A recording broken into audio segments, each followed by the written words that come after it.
China is using ethnic unity law to build legitimacy for continued rule, Taiwan scholar says.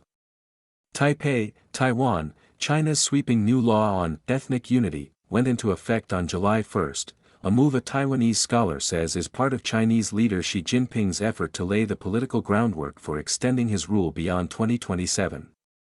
Fan Shiping, a professor at National Taiwan Normal University's Graduate Institute of Political Science, made the remarks during a July 1 forum hosted by the Asia-Pacific Elite Interchange Association that focused on the law and its implications.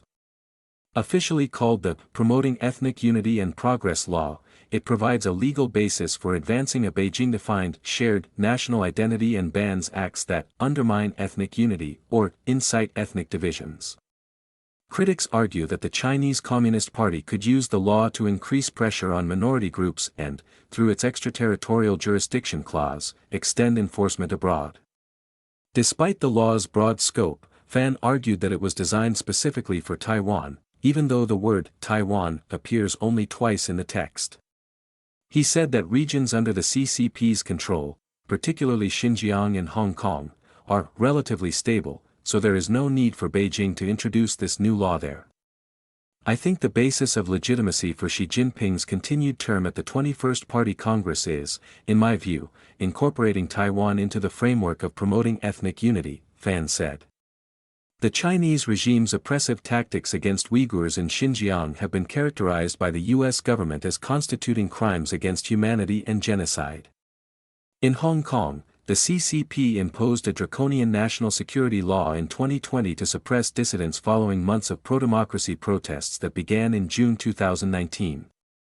Xi, who came to power in 2012, secured an unprecedented third five-year term as the CCP's Secretary-General following the 20th National Congress in 2022. He is widely expected to seek a fourth five-year term at the 21st National Congress in 2027. The CCP considers self-governing Taiwan a renegade province, despite never having governed the island. In a July 1 speech marking the founding of the Chinese Communist Party 105 years ago, Xi reiterated his goal of resolving what he called the Taiwan question, describing it as the shared aspiration of all Chinese people. The CCP has never renounced the use of military forces to seize Taiwan, and it is rapidly advancing its military capabilities for a potential invasion of the island. Chen Yujie, an associate research professor at Academia Sinica's Institutum Jurisprudentia, echoed Fan's remarks during the forum. She pointed out that she had chaired a meeting of the Politburo, which is the CCP's top decision-making body, to review the law's draft in August 2025. You can see the top leader sees this law as very important. This is very, very rare, where the top leader discusses the content of the law with the Communist Party's Politburo, Chen said. Chen added that Xi's push for the new law could be seen as a proactive step following his use of repressive tactics in Xinjiang and Hong Kong. In Xi Jinping's view, one of the most important underlying risks to national security throughout his time in power lies in ethnic issues, which he sees as rooted in groups that cannot be assimilated, Chen said.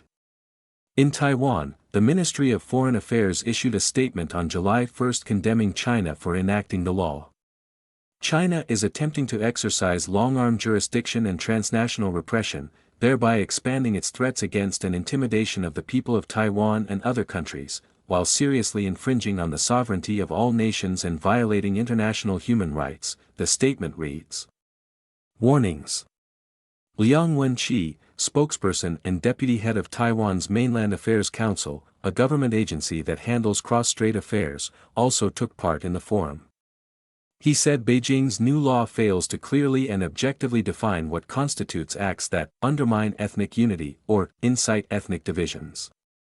This style of legislation is a consistent feature of the Chinese Communist Party's legal system, Liang said.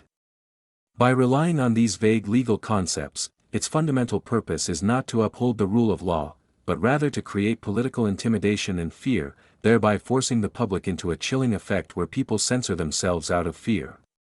In other words, the CCP could potentially use this law to persecute people who support human rights in Xinjiang or advocate maintaining the current status quo across the Taiwan Strait, Liang added.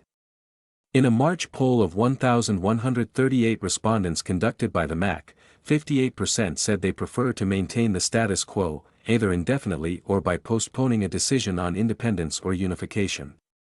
By contrast, 1.5% supported unification with China as soon as possible, while 7.4% favored an immediate declaration of independence. The law, Liang said, is another legal weapon Beijing could use to target Taiwanese people and expand its capacity to carry out transnational repression. Liang warned that he expected cases under the new law to arise soon and urged Taiwanese people to be mindful of risks and their safety when traveling to China. Needs to have some concrete cases to show that it is serious, Liang said. On the question of risks, Chen pointed to a particular provision of the law, Article 60, which requires companies and institutions to stop any behavior on their premises that is perceived as undermining ethnic unity and progress, and failure to act could lead to penalties for managers and other responsible personnel under the law. Chen said the provision would effectively add another layer of risk for Taiwanese businesses in China, extending beyond corporate conduct to include internal activities and employee behavior. Should Taiwanese companies be asked by suppliers to issue compliance statements, such as confirming they do not source from Xinjiang due to forced labor risks, they could be accused of violating the new law, Chen added. Another provision, Article 31, bans individuals and organizations from disseminating content that undermines ethnic unity and progress. Chen said this could mean Taiwanese individuals may be at risk of violating the law if they share materials expressing opposition to the CCP's rule. These questions have no clear answers. As a result, these risks may lead individuals to engage in self-censorship, Chen said. Unification Law. In a press release issued on July 2, the MAC described the new Chinese law as a unification law, disguised under the banner of ethnic unity, saying it imposes a legal obligation on all Taiwanese to pursue unification with China. The council also said the law marks a new phase in Beijing's legal warfare against Taiwan, shifting from opposing Taiwan independence to forced unification. A prominent example of the CCP's ongoing legal warfare, which the Taiwan government has actively challenged, is Beijing's claim that its One China principle derives its legal basis from the United Nations General Assembly Resolution 2758. While the MAC labeled it a unification law, Fan argued at the forum that Beijing is likely to eventually introduce a separate national unification law. Under such a unification law, Fan argued that Beijing could establish what he called a Taiwan Special Administrative Region Preparatory Committee, possibly led by a prominent Taiwanese figure who might also hold a seat on the Chinese People's Political Consultative Conference, a political advisory body in China. Fan added that there could also be additional Chinese committees preparing for how China's Security Bureau would take over Taiwan's police, and how China's Coast Guard would assume control of its Taiwanese counterpart. It is about reframing unification so that it no longer feels like a future prospect, but rather something already underway, something in progress right now, that can directly take over, Fan said. To counter Beijing's new law, Taiwanese Premier Cho Yung-tai had instructed two Taiwanese officials to establish a cabinet-level body called Interagency Coordination Platform for Transnational Repression to protect Taiwanese citizens, cabinet spokesperson Michelle Lee said in a press conference on July 2. According to Lee, the Ministry of the Interior, the Ministry of Justice, and the MAC would be among the agencies working together on the platform. Cho also directed the Ministry of Foreign Affairs to continue expanding cooperation with allied countries, unite international democratic forces, and jointly counter China's aggressive actions, Lee said.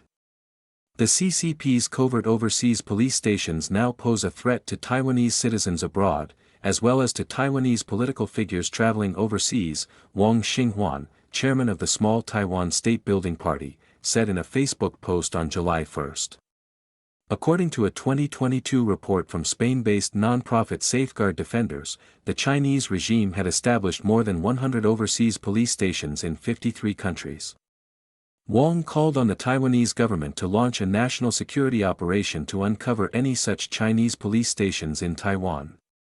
He also urged the international community to enact counter-legislation to enable sanctions against any CCP officials, diplomats, or overseas secret police involved in enforcing the new Chinese law.